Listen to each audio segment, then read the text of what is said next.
కాలం మారుతున్నా కొందరి మనస్తత్వాలు మాత్రం మారటం లేదు. పాత పోకడలను కొనసాగిస్తూ పంతాలకు పోతున్నారు. కక్షలతో సాటి మనుషుల పట్ల అమానుషంగా వ్యవహరిస్తున్నారు. తాజాగా కాకినాడ జిల్లా కాజులూరు మండలం ఉప్పుమిల్లి గ్రామంలో అమానుష ఘటన చోటు చేసుకుంది. 7 కుటుంబాలను గ్రామ పెద్దలు వెలివేశారు. గ్రామ బహిష్కరణ విధించారు. గ్రామస్తులెవరూ వారికి సహకరించకూడదని గ్రామ బహిష్కరణకు గురైన కుటుంబాలన్నీ టీడీపీకి చెందినవే కావటం గమనార్హం. ధాన్యం పొంట సొమ్ముల విషయంతో పాటు రాజకీయ పార్టీలకు మద్దతును ప్రకటించే విషయంలో కూడా వివాదం చోటు చేసుకుంది. ఈ నేపథ్యంలో టీడీపీకి చెందిన 7 కుటుంబాలను వెలివేస్తూ గ్రామ పెద్దలు తీర్మానించారని బాధిత కుటుంబాల వారు ఆవేదన వ్యక్తం చేశారు. వెలివేసిన గ్రామ పెద్దలు వైసీపీకి చెందిన వారని బాధితులు తెలిపారు. వెలిపై కాకినాడ జిల్లా కలెక్టర్ కార్యాలయంలో స్పందన కార్యక్రమంలో బాధితుడు మేడిశెట్టి దుర్గారావు ఫిర్యాదు చేశారు. ఈ క్రమంలో కాజులూరు తహసీల్దార్, గొల్లపాలెం ఎస్ఐలు గ్రామ పంచాయతీ కార్యాలయానికి వచ్చారు. గ్రామ పెద్దలు వెలి బాధితులతో సమావేశాన్ని ఏర్పాటు చేశారు. ఇరు వర్గాల మధ్య రాజీ చేసే దిశగా రెవెన్యూ, పోలీసు అధికారులు చర్చలు జరిపారు.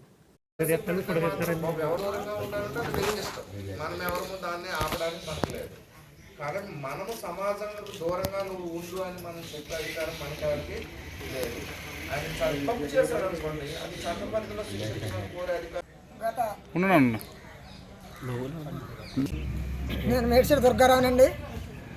మరి గత ఎన్నికల్లో పార్టీలకి తిరుగుతున్నామని, రాజకీయంలోని తెలుగుదేశం పార్టీకి పనిచేసామని మా గ్రామంలో ఉన్న పెద్దలందరూ కూడా మమ్మల్ని 7 కుటుంబాలు వెలేయడం జరిగింది.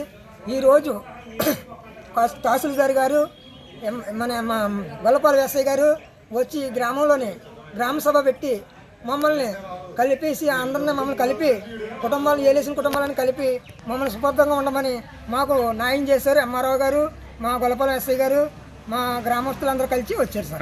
అంటే ఏ విధంగా చేశారు వాళ్ళు? ఎలివేయటువంటి అండి, కుటుంబాల్లో అగ్గి నీళ్ళు ఇవ్వరండి, పెళ్ళిళ్ళకి ఫంక్షన్కి పిలవరు. తర్వాత మన ఇంట్లో ఏదైనా శుభకార్యం అవుతే వాళ్ళందరూ రానియకుండా కట్ట.